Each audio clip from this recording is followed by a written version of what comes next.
All right. So the question I wanted to ask you far earlier was, you famously said for the arena change that you liked it, and at the time that was controversial, and I think even now it's controversial. Do you still stick with that opinion? Yeah, Wow. I do. Especially because of Aether raids. Why is that a wow? I find it incredibly surprising because for most people it is definitely not what they were looking for. Arena was a lot of fun for a lot of people because they got to build up all these heroes and then use them however they like. Nowadays, everyone just builds up those heroes and they just baby those Askr trio, to get all the kills, and that's the only way they can stay in the higher levels of the arena. Arena's its own mode, though. The way it's designed is the way it's designed. People were just accustomed to one way of playing it, and then they changed to something else. In fact, Aether Raids is pretty much old Arena now, but Really? with custom-made bases. Yeah, I mean, you have if you're lower tier, you probably see your Reinhardts, Veronikas, Bravelands, and whatnot. And as old Arena was, it was pretty much that. And now New Arena is pretty much an optimizing characters for supporting a single unit. But to be honest, even old Arena was like that too. Old Arena was me ending turn with Chrom, me ending turn with Mia, me ending turn with Noe. Like, is that really so different to use one specific character that the game encourages me to have some variety in, or do I just play Arena the same every single week? Well, that's the difference, because back then you could use whoever you wanted to get to execute on everything, but nowadays you know exactly who it is, and it's the same character for all 5 battles, and it just rotates between these 3 characters, and for a lot of people that's a burnout because that's not what they were wanting to do. It's not always the Askr trio, especially in tier 21. Well, I used Rutger this week. I used Walter before. I used Marcian the other week. It totally depends on bonus unit available and how you play them out, and it's always different based on that bonus hero. The Askr trio isn't even something I can afford to use in most cases. Right, and in a lot of cases you can't afford to use them. That was the other issue with it, because they're limited in what amount of points they can provide you. So even if you built them up, it wasn't going to guarantee you anything. Like that's the issue though. And I get what you're saying. I use different heroes too. Like most recently using Legendary Ike. Before, and obviously there's Fjorm, and I think Sheena had a week some time ago as well. Like for those reasons, yeah, like I see it, but there's just no difficulty or thrill of old Arena. That's just my opinion on this. Like, I did not get. It was like 5 minutes of Arena and using something like Winter Tharja or Noe and literally, or Chrom, and just ending turn 5 matches in a row.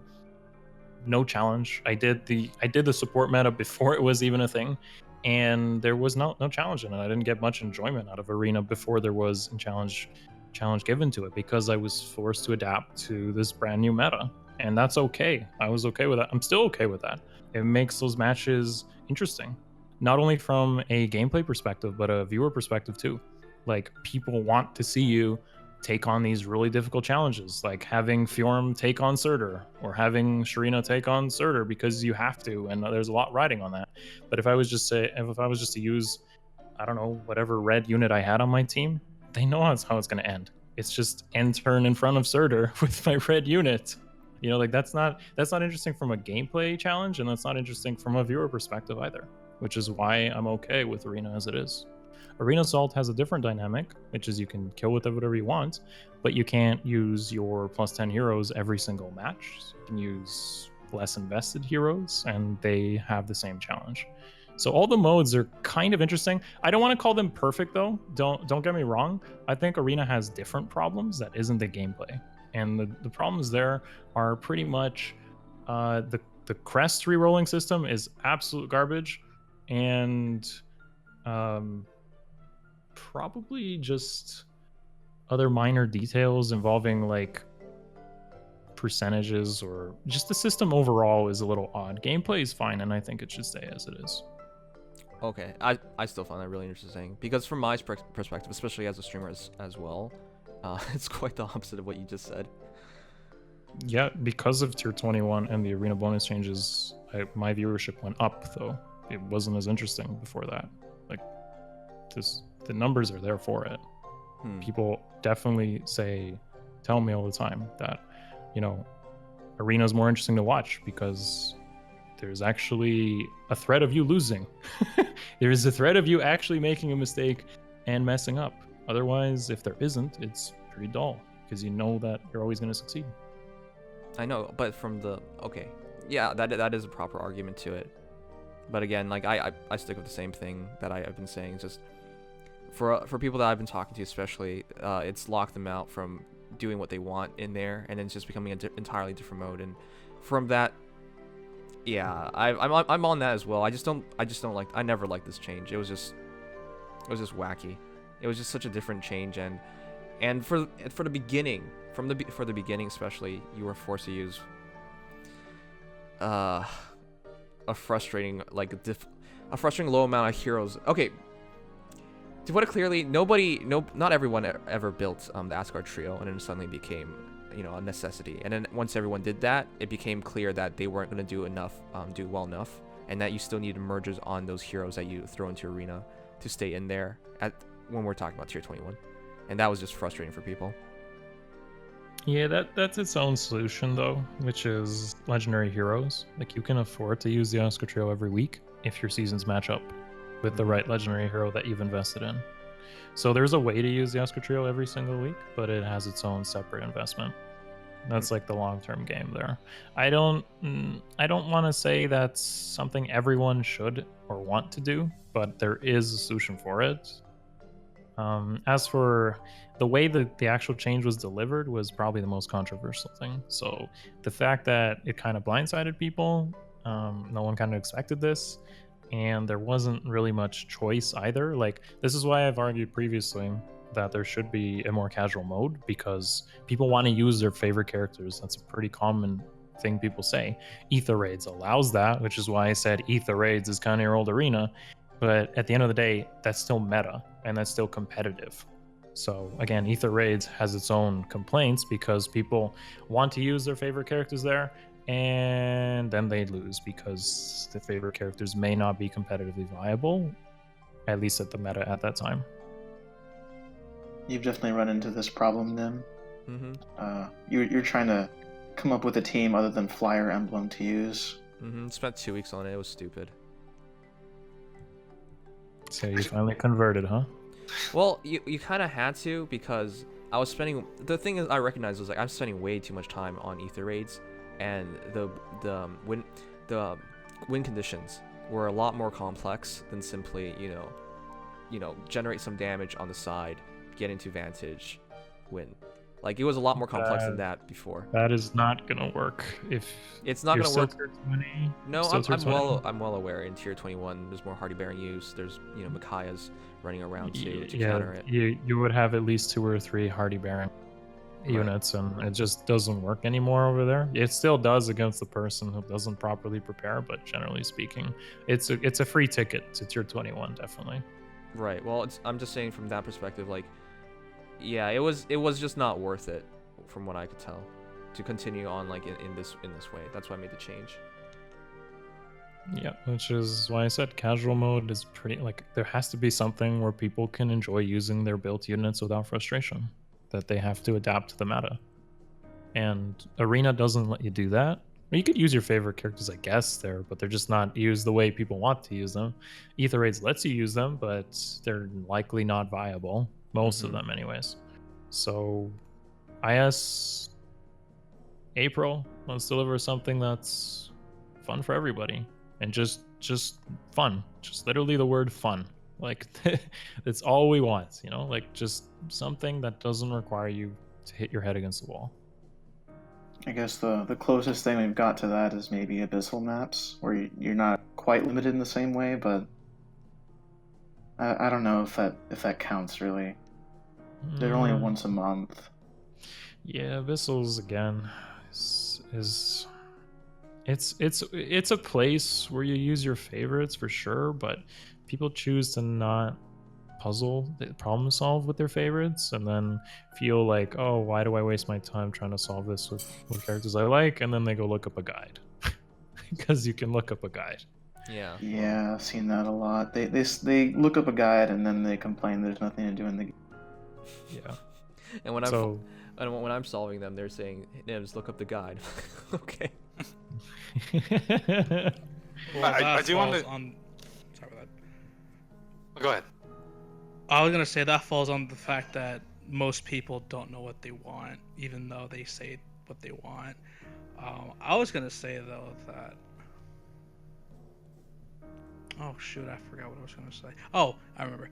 I think one of the biggest problems is the fact that Askr Trio hasn't really gotten very much except for the refines. That's a sensitive topic and could really is. create a lot of problems. If the Askr Trail, for instance, got merges and everyone could get merges at different rates, whether that's through summoning or grails or anything, it would actually kind of break the game, because if you don't invest in them, it's kind of like Fjorm actually. Fjorm is the best unit to invest in for Arena, because she's a rotating bonus unit that can be merged up. And as a result of that, if you don't have a merged Fjorm, you're pretty much always going to suffer in that week where she is a bonus unit versus somebody who has one. So Air, Fjorm, and whatever the Astra Mythic hero ends up being are like the top things you need to invest in if you want to climb rankings. But that's its own problem. Askr Trio, if they're mergeable, or even, well, if they're buffed, it's probably okay if everyone gets that buff. That's the thing. So like merges can very sensitive, because it could end up with the whole Fjorm problem. You feel obligated to invest in this unit that you probably don't want to. We actually talked about this in our last podcast, and we're saying, what if the Askr Trio's merges were locked behind story chapters? Yeah, and that's actually a very good solution. I completely I think it was you, Amps, or myself. Somebody said it, that story. What if they upgrade through story? And I think that's story-based progression on merges would be absolutely amazing, as long as there's a pay-to-win factor out of it. Like you're not paying for the stories or the merges or something like that, and they don't cost any resources. Perfectly acceptable. The only reason they probably don't do that is because people have less incentive to summon for bonus units. If you have a +10 Askr Trio, and you play competitively, there's absolutely no reason to summon for anything really, because you already have a rotating bonus unit. And I'm sure that's one of the reasons they haven't done it, because of that. Well, okay, one of the things that when we said that, it was from the perspective like how it was the same thing in Fate Grand Order, but then that game has like a much more complex story. You know, in that game you can't just skip through a chapter in like, I don't know, 1 minute, realistically, through all the dialogue, and then just like beating all the stages takes significantly a lot more amount of time, and for newer players especially, it would be incredibly difficult. I've dabbled in Fate Grand Order, yeah. But yeah, the way that Fez designed overall kind of make it like you could get your Askr Trio merges in like a week, or somebody who's everybody could literally do it in a week, kind of. And is that necessarily a bad thing? I'm not sure. I would say, if anything, I wouldn't necessarily make them all +10 fairly quickly. I would say kind of drip feed that a little bit. Maybe if we were to speak in now terms, I would say at the very most +3, +4. If you give a merge like every story chapter or every second story chapter or something like that, as a kind of what you've said there. From my perspective, though, it's that they should abandon the Askr Trio, from a story perspective, because I feel like the story's going nowhere. It's not interesting. It's plain. It's dull. We waited like an entire month for like 10 lines of text.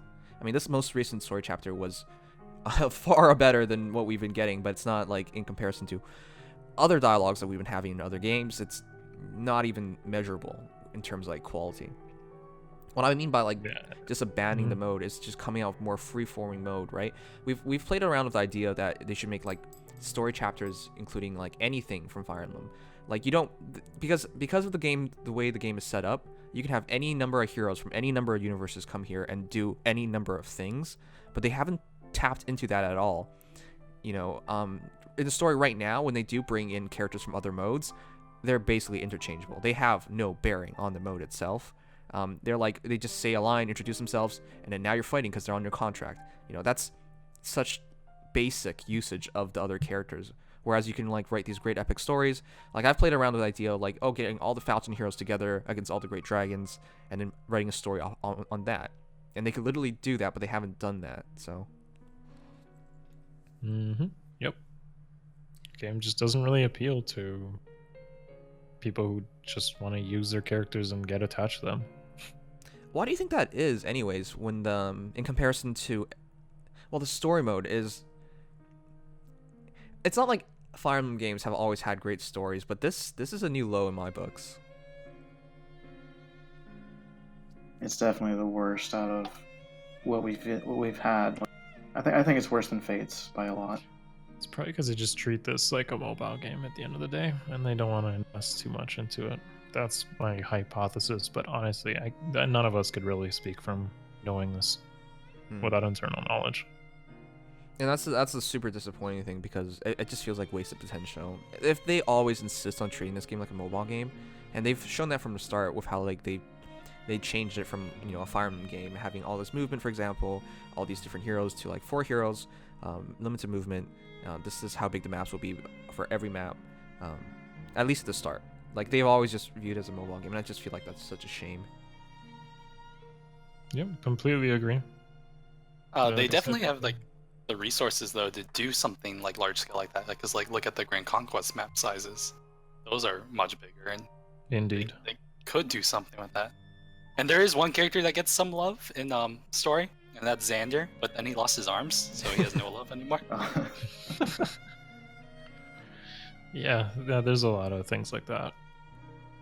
Okay, Where they just don't treat the game like an actual long-term game, and that's not ideal for the casual fan base. But that is something we wanted to talk about, and that's the last Paralogue and last TT story. Like, what did you think of that?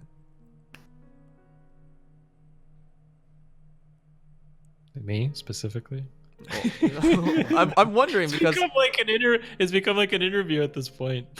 I mean, it's up for discussion, but I honestly just wanted to hear what you wanted to say for it, because, you know, most of the talk we've had so far is about competitive play and reading a story as casual as it can get. So I just wanted to know what you thought of it. Yeah, I actually really, okay, this isn't Paralogue and Tempest Trial specific, but I actually really value Forging Bonds writing. I think it's a great relaxation or rest from playing the game always so serious. So whenever I can go into Forging Bonds and read stuff there, I really do appreciate it. There's only been like one Forging Bonds that I didn't value, and that was the Universal one. I'm sure most people would agree wasn't too good, but beyond that, some good humor, decent writing, good callbacks to some of the characters. Forging Bonds is a great mode, in my opinion, for that regard. So it feels like the people who write Forging Bonds aren't the same people who write the Paralogue and story, and maybe even the Tempest Trial stuff. It just feels like they just have someone else doing it. At least that's my perspective on this. Again, we don't know, but yeah, so comparing it to Paralogue and Tempest Trials and even story to an extent, it feels nice to get my 5 seconds of, I don't know, taste or feel or that's interesting, but at the end of the day, it's so forgettable that I just don't care. Like Forging Bonds, I can actually remember the dialogues, you know, like the whole story of Keaton, Caden, Valoria, and detective work, finding, you know, mysterious objects or the orbs, where they go, that kind of stuff. Like that was, I don't forget it. So it had a meaningful, good story to it, in my opinion. But then, like, I can't even remember what the paralogues are from anything. Like nothing actually comes to mind for any of the paralogues in the past, except maybe Love Abounds. Yeah, definitely Love Abounds. That's like literally the only. This one was like, okay, we gotta find something, get in a bunny suit. That's like literally what I remember from this paralogue. You know, and this is supposed to be one of the better ones. And in like a month or two, if you asked me what this one had, I'd probably forget, because it's so forgettable to me. And I don't blame you, because you've forgotten this, but the Hot Spring one, they actually needed to write in contracts as a reason to visit Hot Springs. It was so rock bottom. Like, seriously? I was so disappointed. I wasn't expecting much from that one specifically anyway. I don't remember what happened in that one, so... Apparently, Anna specifically says, we're not going to Hot Springs for leisure. We're going there to free them from their contracts. and I just what? I couldn't believe And it. Ryoma was there too. Yeah. It was weird. It was weird in the worst of ways. Alright. Okay, in terms of... Okay, this is the final big thing is the Spring Heroes, and that's what I want your opinion on as well.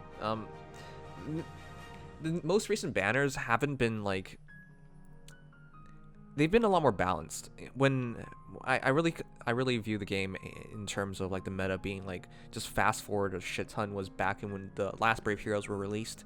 I mean, Brave Heroes will always push the meta forward. That's correct. But afterwards, like we had things like rally pluses, and that changed the perspective of the game. We had in the same banner, we also got Lewin, one of the best green mages. And then from that point on, we just had like banners with great heroes with great skills, and it just felt like you had to pull on every one of them. But the game's slowed down a lot, so which leads to a lot more interesting discussion on the Spring Heroes, which I think, you can make some arguments for and against pulling for them. So yeah, what did you think?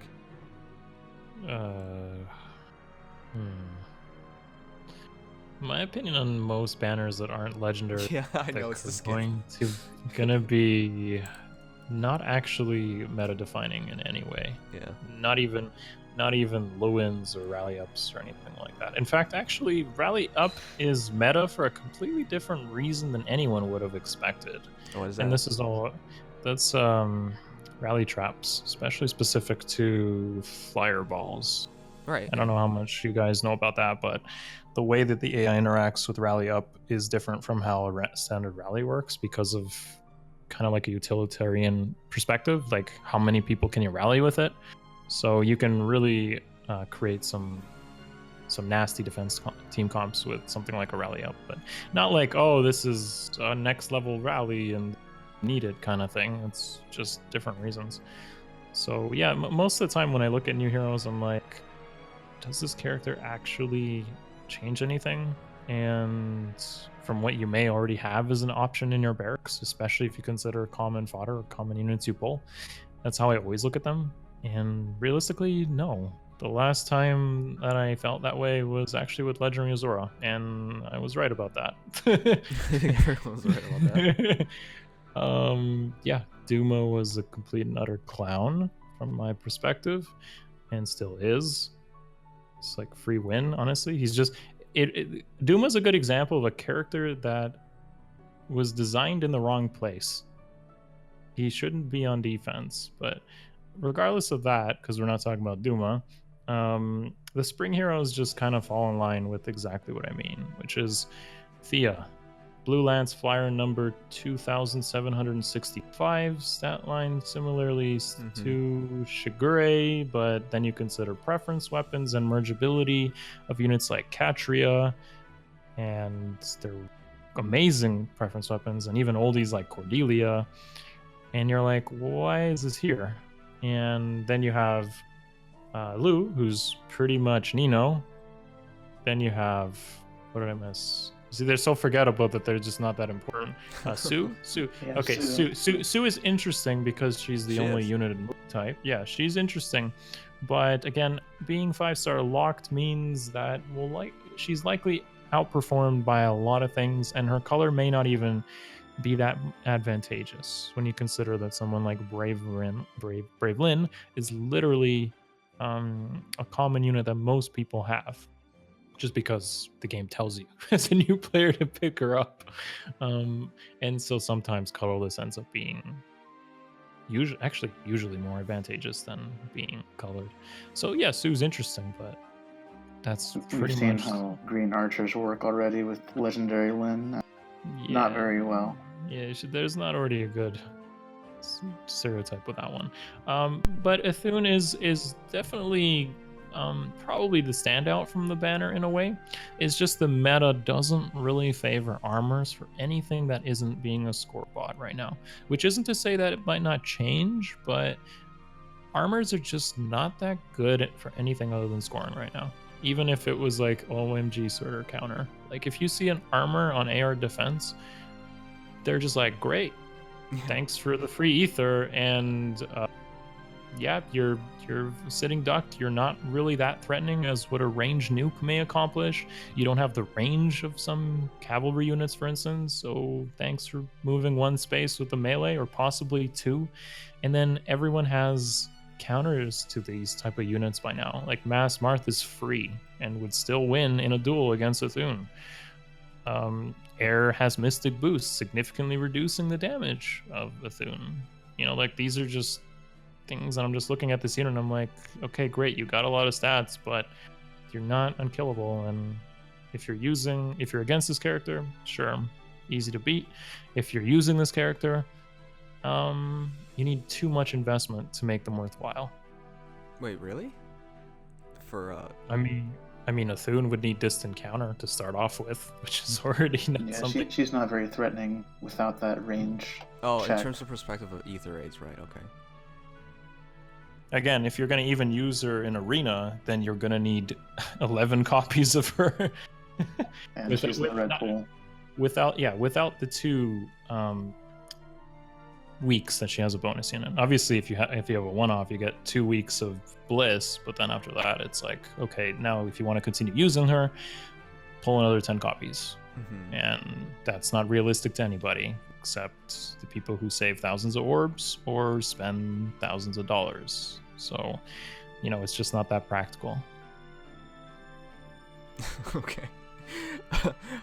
So yeah, about those spring heroes. Yeah, thanks. Yeah, we kind of went off topic there. But... I know. That is Spring Heroes. Oh no, that's not Spring Heroes. I was like, should we stop him? Binding Blade Omega. So how did nobody stop me from this? I actually enjoyed it. That's why I didn't stop. Yeah. Your thoughts on it, yeah. Thanks for baiting. Okay, this is gonna be the same thing, but with the Spring Heroes. All right, let's go. Well, actually, about Blue Lance Flyer. Blue Lance Flyer anything, number 7,000. I have more of a question for Disarm Trap. Oh yeah. Anything, Yeah. You mean Smite? Yeah.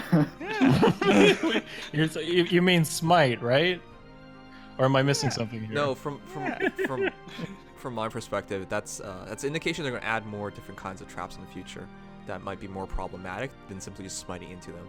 That's the only reason I can see for it. But that's weird because you're not going to sell that with the current traps in the game.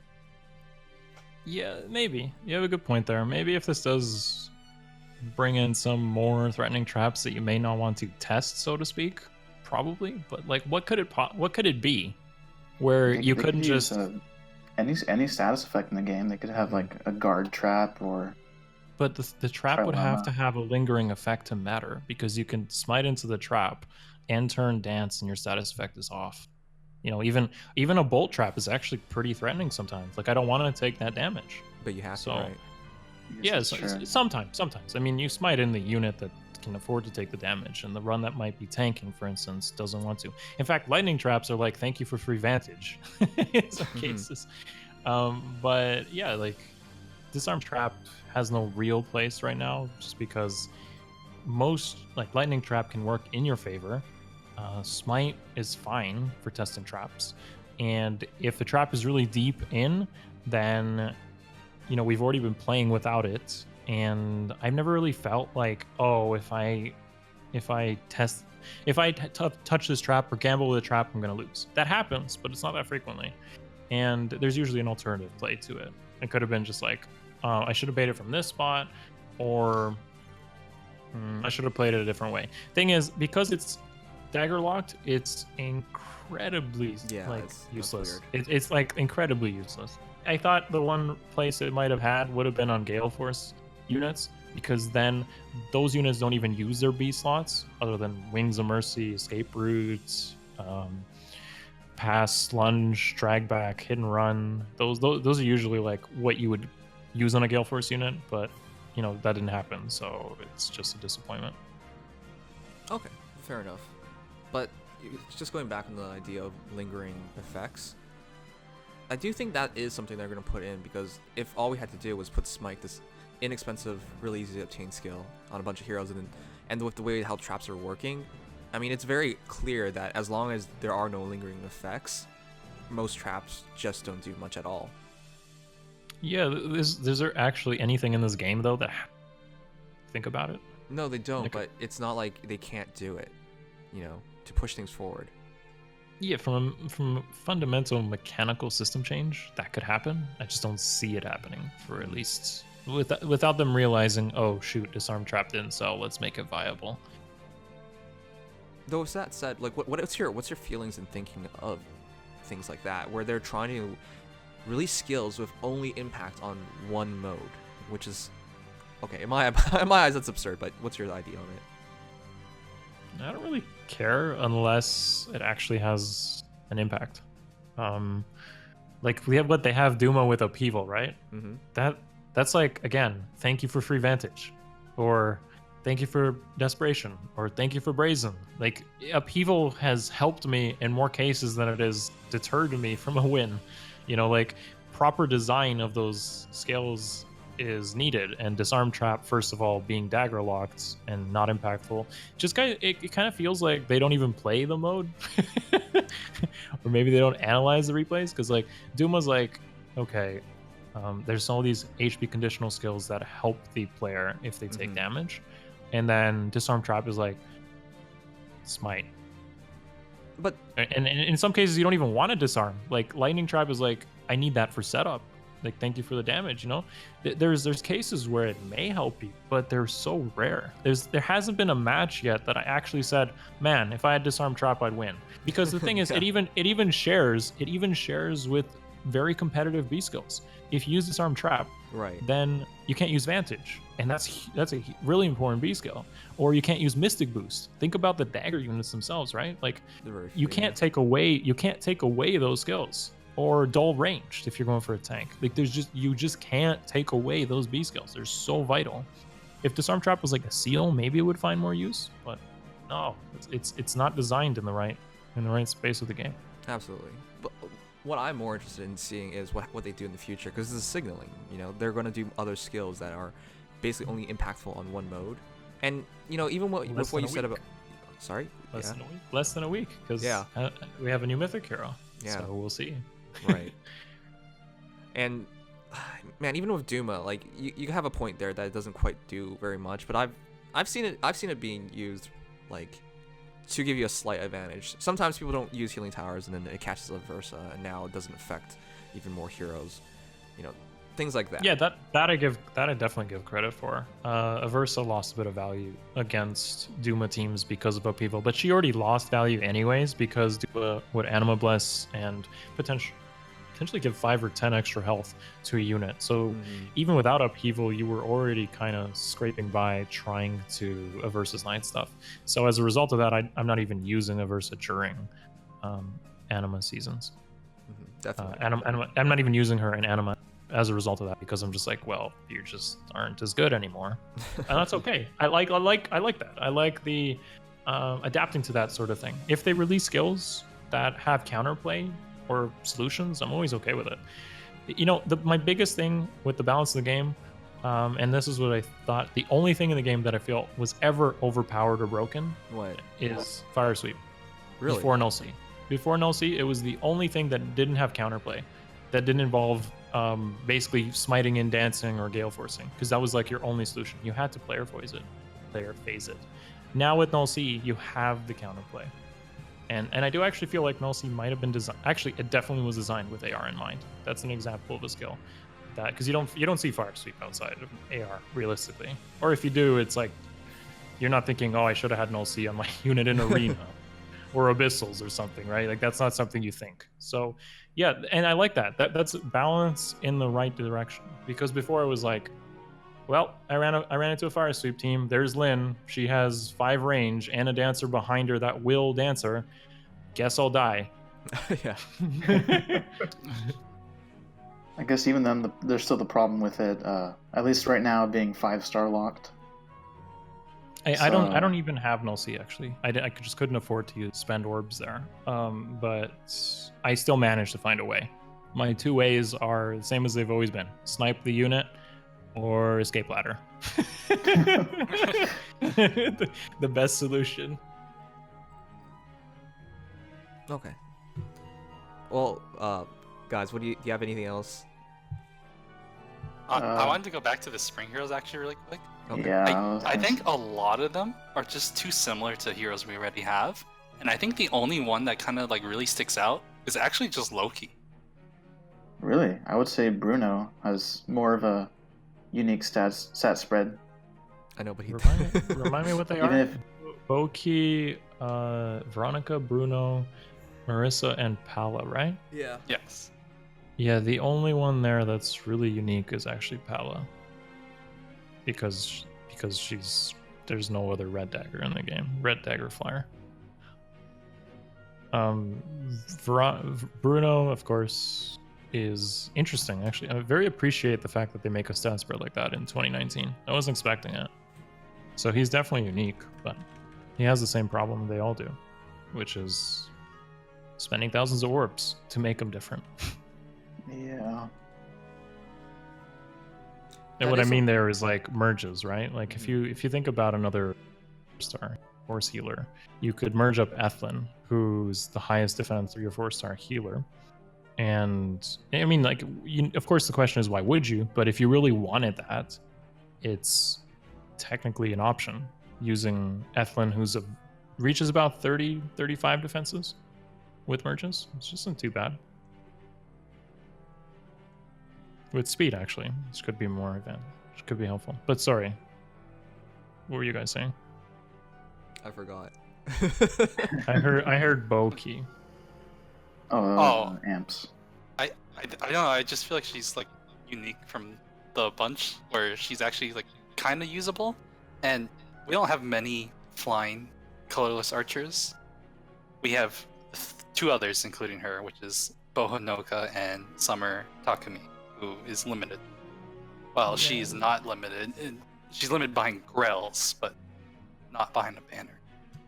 Yeah, Boki is a good addition to the game, for sure. She's a good character, but unfortunately her variants, both Hanoka and Summer Takumi, are technically better in most roles due to Hanoka having a preference weapon, and that preference weapon is still really strong, and Summer Takumi is just more offensive. So the one way that Boki is ideally used would be defensively. But then you got to consider the same movement weapon type class, or not weapon, but like role in a team, which is colorless, flyer, range damage dealer. And then you guys obviously know what I'm going to compare this to, which is HS Camilla. And then you realize, oh, she's kind of better at tanking in a lot of ways. Yeah. That's Not what to actually. mention she has a lot more attack. Right. And attack is huge. Yeah, attack is a big deal. In fact, for those of you that don't know, Boki needs 4 flyer flowers to get an attack up.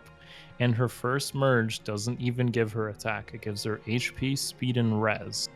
So she gets significantly less attack in the earlier merges and investment than Bath Camilla does. Mm-hmm. And Boki's stat spread is more oriented towards defense, whereas currently defense is less valued than resistance is, just based on magical damage nukes being very omnipresent in Aether raids. Now that's not to say it can't change.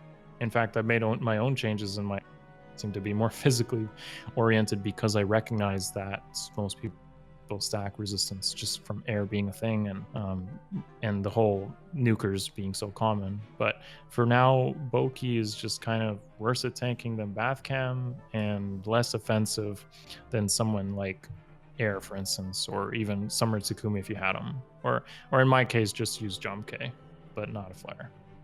The only thing I could really think to help her out would be maybe Guard Bow, but then again, I guess the closest thing a dagger would have to compare to that would be like maybe Goody Boot, but yeah, Guard Bow is the one way I've seen most people use her. Yeah. But the problem with Guard Bow is you give up sustain, and that's through Ouch Pouch plus Soul or Barb Shuriken in Noontime. And of course, the defensive stats you gain through Guard Bow are in combat versus visible. So that means AoE nukes have still incredibly good value against you. It's kind of tough. Like bows haven't aged well as much as daggers have. Daggers have gotten too much love over these past years. I remember when it used to be quite the opposite. Yeah, it's true. Daggers have come a long way. It also makes a very big difference because daggers have built-in defense smoke, which is really important for something like close counter vantage, or even tanking, really, because if the enemies are all clumped up and you happen to just be close to them rather than them approaching you, you've pretty much given yourself 7 extra damage on all of them. Of course, you could run defense smoke on someone like Boki, but then you're also giving up potentially using attack smoke, or you'd have to run it in the seal, and then you wouldn't be able to use Io's shield. So it just comes back to tons of problems. Boki is good at the end of the day, but you just got to recognize the options from all angles. I've actually seen someone use Clarissa's bow to try and mimic the Okay, the whole smoke effect. Yeah. And even that's not as good it's as attack something speed like -5 Smoke and Dagger. then defense smoke, and then that's pretty much the most you can do with that. Yeah. All right. Is there anything else I'm missing from? Nope. I think that's about everybody. I mean, for most people, when it comes to the spring banner, they're not pulling for skills or stats. It's because these are cute heroes. But that's Yeah. That's what I appreciate about the banner. The only thing I could really see people pulling for would be green dual flyer. oh right. Well, Yeah, there's Yeah, good there's good candidates for that actually. It's a good one. Flyers really got a lot of love. Yeah, Camilla, Panic Baruka, Boy, sure. Cherish. Yeah, you go plus HP Shershi. but do you know what that's setting up? It's definitely setting up for when Cavs make the return, because infantry flyers are getting a lot of love. Cavs are just getting like thrown in the background, but you know that's gonna have a resurgence one day. Cavs already kind of did with Pane. Pane's right, like a for really, beast, yeah. really good. I'm not gonna say much for Selk and Kaden, but Pane's amazing out of the 3 because of her stat spread. Just if you run into a Pane on AR defense, don't underestimate her. Sturdy impact built into the weapon is disgusting. Mm-hmm. That's what I was fearing back when I initially saw sturdy impact. I'm like, if this goes on cavalry, so it did. But they're beasts instead.